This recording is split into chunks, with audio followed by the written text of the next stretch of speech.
Ah, hindi ko po alam kung nabalitaan nyo na ito eh. Kasi mayroong kumakalat ngayon na hindi naman kasikatan na journalist na nakakuha daw kayo ng tigli 5 milyong piso. Pabalato naman mga boss. Ano masasabi niyo doon?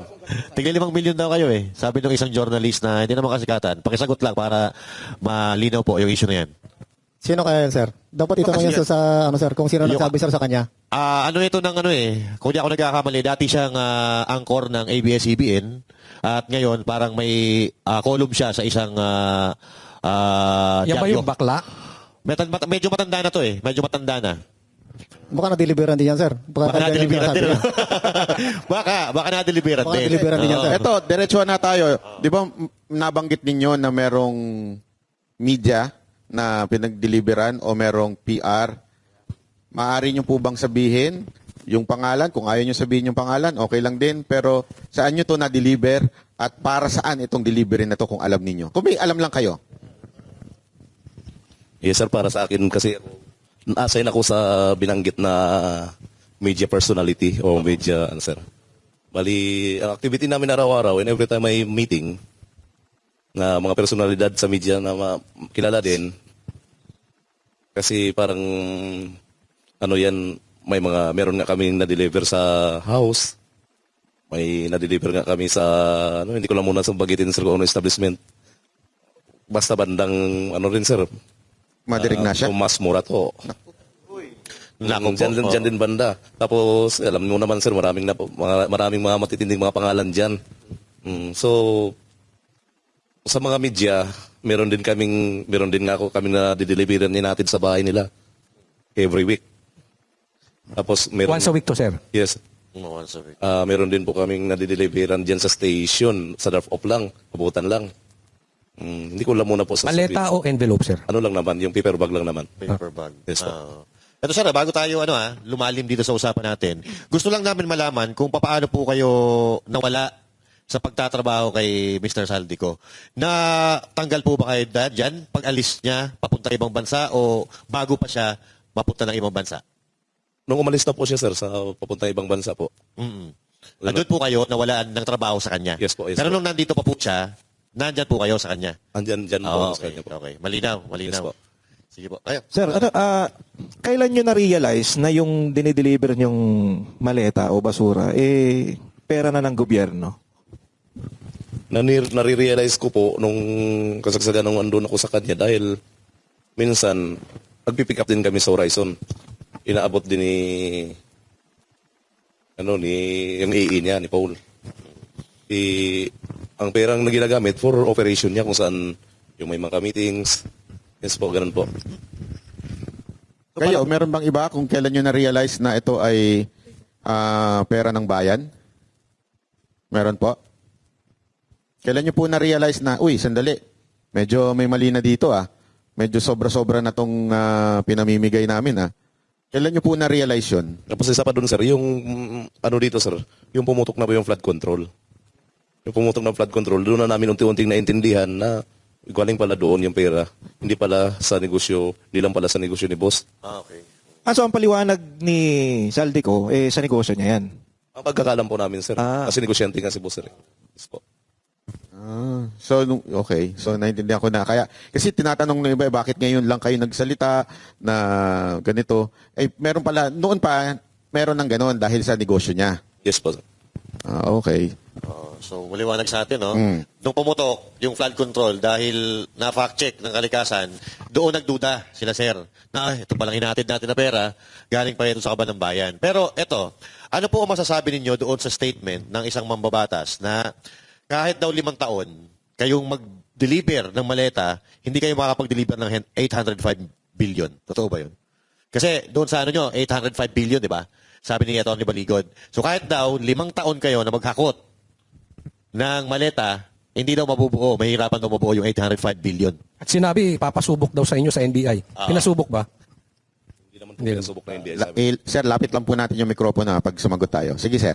Ang sistema kasi, sir, ang sabi nung sa balita, paano bilangin yon? Binibilang sa machine. Pero sa pagbilang ng mga EA na nakikita namin, naka-bundle na yan, sir. 1 million, 20 million. Ganun na yung bilangan, sir, hindi naman sa machine. So, hindi kayo ang nagbibilang, yung EA. EA, sir. May idea kayo kung nasaan yung EA ngayon? Ito yung Paul at Mark, di ba? Yes, sir. Wala din kaming balita po, sir. Wala. Wala din po. So kayo, basta hindi nyo naman siya binibilang na, basta dinadala nyo na lang bulto-bulto, 1 million, isang manok, di ba? Yes, sir. Pero nandun kayo, sir, nung kasal, nung aid ni Saldico. Wala po ako nun, sir. Kasi matindi daw yung handaan, boss, eh. Nung kasal eh. King crab ba doon? May king crab? May king crab. Ayun. Nandun ako, sir, nung ikinasal si Sir Paul Estrada. Ayun. Dahil ako yung driver ni Joey de Guzman nung time na yun. Apo. So talagang bunggang-bunga, sir. May Ferrari pa nga eh. Saka, Ferrari at saka big bike.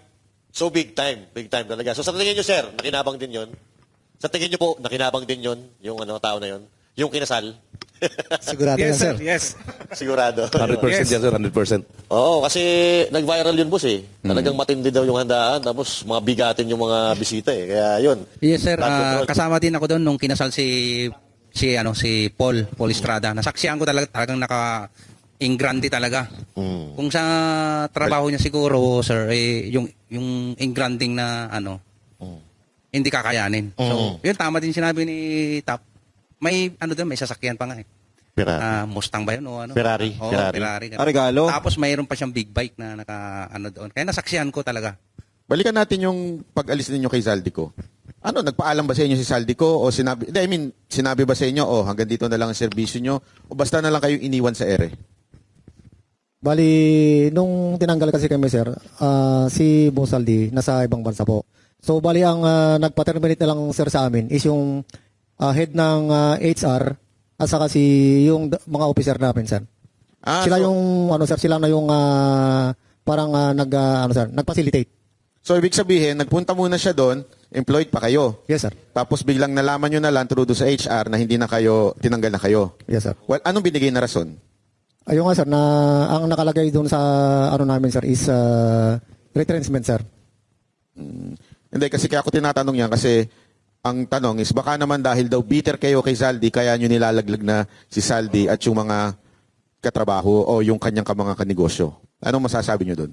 Sir, ang masasabi ko dito, nung tinerminate na po kami, ay wala na po kaming magawa kasi ang sabi po sa amin, wala na po silang may pasahod sa amin. Tinanggap na rin po namin. Kaya po nakakuha namin yung separation pay namin. Opo. Then, nung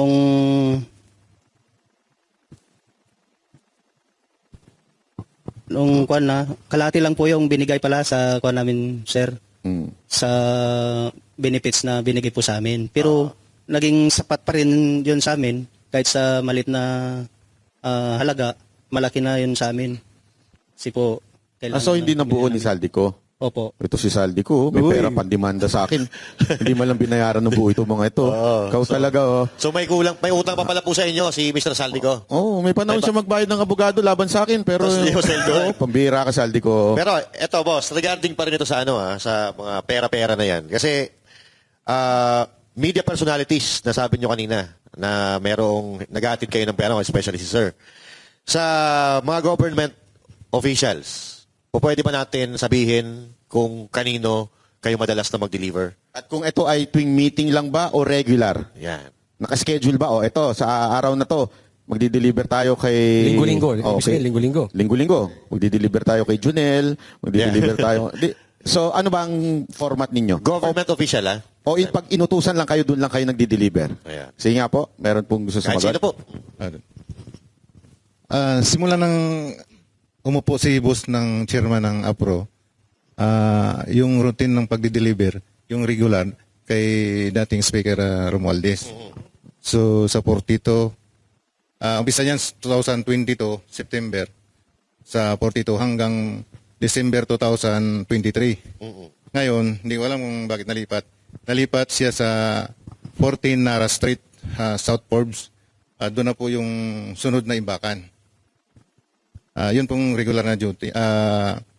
Pag-deliver namin kay dating speaker. Speaker Romualdez. Meron pa pong iba? Na Yung regular, doon muna tayo sa regular. At saka yung madalas yung pinagde-deliveran. Siguro sundutan ko na rin, Banat Bay. Kay Speaker, simula 2022, tama ba? Regular po ito. Ngayon, kay Presidente naman, Kailan nagsimula regular ba yan? to? Kailan nagsimula? Sino po ba dito nag-deliver sa Ilocos? Wala dito. Wala dito. Okay. Pero alam niyo po ba kung kailan din gaano kadalas ang pag-deliver doon at Kailan ilang nagsimula? beses at kailan nagsimula? Hindi po namin direct na nagde-deliver kay BBM. Kasi po ang alam namin, dun sa kay speaker, siya na po Okay. partida ni BBM. Yung sa Ilocos, Meron din dyan yung may participation yung ibang tropa. Pero wala po dito. wala dito. So, Tama po ba kasi kung tama yung aking pagkakaalala, ang sabi ninyo ay nag-deliver kayo sa Ilocos, may one time pa nga eh. Hindi ko alam kung one time o gaano kadalas na si Sandro pa ang tumanggap. Nandoon siya. Tama po ba? At meron ba kayong picture with Sandro? Yung nag-deliver po, meron sila. yung nag-deliver, may picture kay Sandro? Apo. Kay, na tinanggap niya yung pera? Yung dineliver po nila. Kasi nagpa-picture sila doon sa bahay po. Okay. kay Speaker Romualdez, may picture po ba kayo? Mostly kasi yung nagre-receive dyan, yung Mayor Duma po. Sa 42. Wala, may picture yung mga EA po. Minsan magpicture nga umiiwas kami kasi hindi man kami iniisip namin na balang araw gawin namin ebidensya ito. Kasi sa amin po, trabaho lang. Nakikita nyo siya personal, si Romualdez? Wala po siya sa pag mag-deliver. Okay. Tundutan ko na rin yan. Sa dami-dami ng diniliberan nyo, sino yung nakikita nyo ng personal na politiko o government official? Yung talaga nakita ninyo? Kahit hindi tumanggap pero nakita ninyo?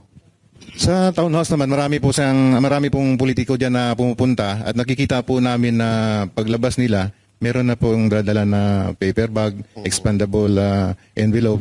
Kasi yung dala-dala po nila, kami pong nagdala yan galing sa Horizon, pinakarga sa van para pagdating dun sa Saan yung townhouse. townhouse? Manila Polo Club Townhouse. Sir, sinong sila yan? Sinong nila? Sino-sino tong mga to? Marami po dyan. Mari po ba kayo magpangalan? Nang naalala ninyo? Sa akin nakita ko dalawang bisis si Senator, si Kong De Lima po.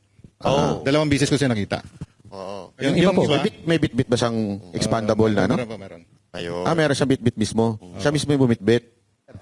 Boss, linawin lang natin kasi ito nakikita natin sa social media, itinanggi ni De Lima. So gusto namin marinig sa inyo mismo na si Congressman De Lima ay nakita nyo na may bit-bit-bit-bit. Yes, po. Opo, sir. Ayun, malinaw. Kasi Iba ata siya congressman. No. Hindi pa. Pero anong nararamdaman ninyo? Sigurado naman napapanood nyo yung news, di ba? Ano yung nararamdaman ninyo na, eto nakita ko to diniliberan pero deny ng deny ngayon. Anong nararamdaman ninyo? Sige, sir, yung mic. Naiinis, sir. Nainis? Kasi parang kami pa yung lumalabas na mali. At sinungaling. Mukha nga inis si sir. Sino pa? Kasi hindi naman po namin sasabihin yun kung halimbawa ko lang po, sir, no? Ordinaryong mamamayan lang po ako. Paano ko po malaman yung bahay niya kung hindi ako napunta doon? Yun. Makes sense. Tama. Oo. Ito pa, boss. Di po ba, sir? Sino pa po? Ano yung nararamdaman nyo tuwing napapanood nyo sa TV? Itong taon to, deny na deny, dinimanda pa yung abogado namin, talaga namang tumanggap siya. Sir, isa lang masasabi ko, don't shoot the messenger. Yun. Yun. magaling. Okay, Kami ang boses ng masa, hindi natatakot. Katotohanan lang, di kami nalulunod. Walang bahid ng sismis, lahat ay totoo. Kahit sino ka pa, pag mali ka babanatan ka. Walang pinipili kulay, wala kaming kinikilingan. Basta para sa bayan, kami lalaban. Pagdama palakpakan, pag mali banatan. Di matitinag, di matatakot, para sa bayan tuloy ang sigaw. Sa harap ng kamera, walang halong takot. Mga baluktot, lahat kayo'y tutumba.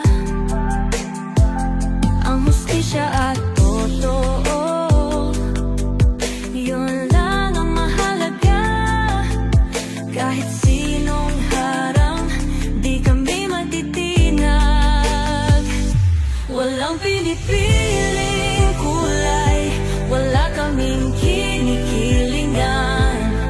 Basta para sa bayan, kami lalaban.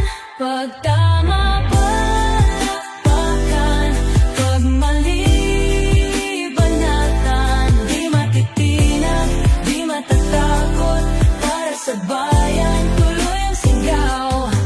Kung nasa tama ka, ikaw ay aming kasama. Pero pag mali ka, handa ka na bang mabasag? Banateros kami, walang inuunan. Dahil bayan muna, bago ang sarili.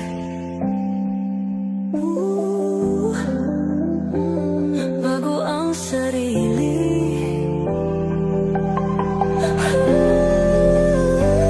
Pag tama palakpakan, pag mali banatan. Banateros ang sigaw, katotohanan ang laban.